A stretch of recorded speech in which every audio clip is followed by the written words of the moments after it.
എനിക്കൊട്ടും വയ്യടാ. എൻ്റെ മൈൻഡ് തീരെ ശരിയല്ല. ജീവിതത്തിൽ ഒന്നും ശരിയാകുന്നില്ല. ഉറക്കവും കിട്ടുന്നില്ല. ആകെ പ്രാന്തെടുത്ത അവസ്ഥയാണ്.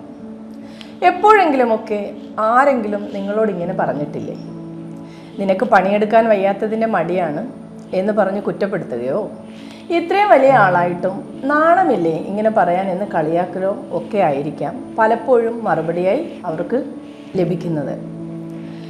മെൻ്റൽ ഹെൽത്തിനെ പറ്റി സമൂഹത്തിൽ വ്യക്തമായ ധാരണ ഉള്ളവർ വളരെ ചുരുക്കമാണ്. ശാരീരികമായി വയ്യാതാകുന്ന ഒരാളെ കാണുമ്പോൾ തിരിച്ചറിയാൻ കഴിയുന്ന തരത്തിൽ മെൻ്റൽ ഹെൽത്ത് പ്രോബ്ലംസ് വിസിബിൾ അല്ലാത്തത് ഇതിനൊരു കാരണമാണ്. കൂടാതെ മറ്റു സ്റ്റിഗ്മകളും. എൻ്റെ ചോദ്യം, നമ്മളിൽ എത്ര പേർ നമുക്ക് പ്രിയപ്പെട്ടവരെ മുൻവിധികളില്ലാതെ കേൾക്കാൻ ശ്രമിക്കാറുണ്ട്? അല്ലെങ്കിൽ നമ്മുടെ തന്നെ മാനസിക ബുദ്ധിമുട്ടുകൾ തുറന്നു പറയാൻ കഴിയുന്ന, നമ്മളെ ജഡ്ജ് ചെയ്യില്ല എന്ന് കരുതുന്ന എത്ര ആൾക്കാർ കൂടെയുണ്ട്? ശരീരത്തിന് അസുഖം വരുന്നത് പോലെ തന്നെ സാധാരണവും യാഥാർത്ഥ്യവുമായ വിഷയമാണ് മാനസിക പ്രശ്നങ്ങളും.